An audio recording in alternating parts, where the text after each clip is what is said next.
Saya jemput Yang Berhormat Jempol. Bismillahirrahmanirrahim. Assalamualaikum warahmatullahi wabarakatuh. Salam sejahtera dan selamat petang. Terima kasih Puan Yang di-Pertua mengizinkan Jempol mengambil bahagian dalam perbahasan ini. Jempol menyokong usaha Kementerian memperkukuh Akta Kawalan Padi dan Beras 1994, Akta 522 kerana beras bukan sekadar komoditi, tetapi makanan ruji dan kepentingan strategik negara. Menurut laporan industri padi dan beras 2024, kadar sara diri beras negara pada 2023 hanya 56.2% dengan pengeluaran sekitar 1.44 juta tan metrik beras. Ini menunjukkan keupayaan pengeluaran domestik yang masih belum mencukupi untuk memenuhi keperluan negara. Jempol ingin menyentuh 3 perkara dalam perbahasan ini. Perkara pertama, ketirisan dan manipulasi beras putih tempatan.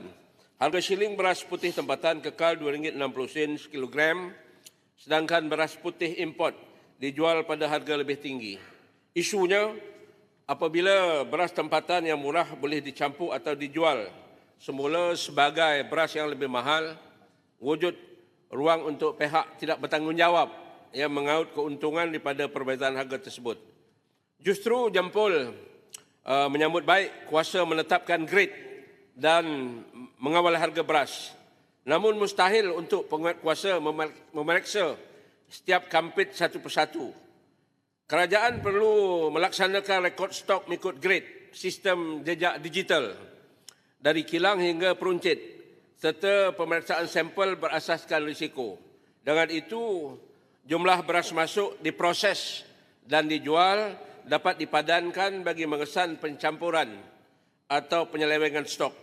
Persoalan Jempol, apakah mekanisme terbaik untuk kerajaan menjejak aliran beras putih tempatan di seluruh rantaian bekalan agar beras tempatan benar-benar sampai kepada rakyat dan tidak terus hilang di tengah pasaran.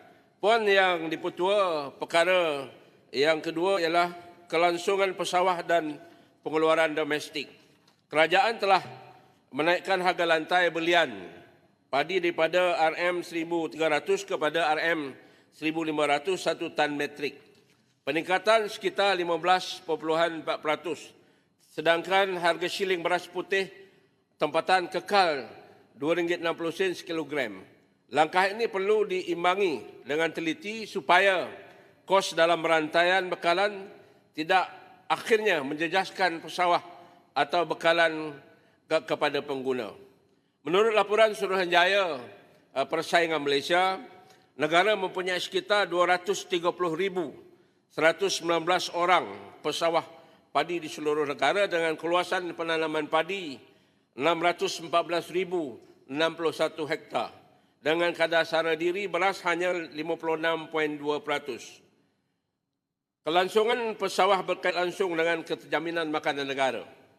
Persoalan Jempol, bagaimanakah pindahan ini akan diterjemahkan kepada peningkatan pendapatan bersih pesawah dan memastikan mereka menerima pulangan yang lebih adil daripada keseluruhan nilai rantai industri. Dan yang ketiga, Puan di-Pertua, ketegasan hukuman mesti disertai dengan keadilan. Menurut data Kementerian, sebanyak 1,957 kes direkodkan dari 2020 hingga 2026, sedangkan penalti am ini tidak pernah dipinda sejak 1994. Oleh demikian, pindahan Akta 522 dengan menaikkan denda individu daripada RM15,000 kepada RM250,000, manakala bagi syarikat daripada RM25,000 kepada RM500,000 dan sehingga 1 juta bagi kesalahan berulang adalah wajar. Namun demikian, ketegasan mesti kekal adil dan berkadar. Kesalahan berat seperti menyeleweng atau menyembunyikan stok tidak wajar disamakan dengan kesalahan teknikal seperti gagal mempamer lesen atau label. Hukuman mesti setimpal dengan tahap kesalahan. Persoalan Jempol, bagaimana kerajaan memastikan hukuman berat benar-benar dikenakan terhadap kartel yang memanipulasi pasaran dan menyeleweng stok. Mana kesalahan teknikal oleh pemain kecil ditangani secara adil dan berkadar. Kesimpulannya, Puan Ibu Ketua, pindaan ini mesti memastikan beras tempatan sampai kepada rakyat, pesawah menerima pulangan yang adil dan ketirisan dibantras dengan tegas jempol mohon menyokong. Terima kasih. Terima kasih Yang Berhormat Jempol.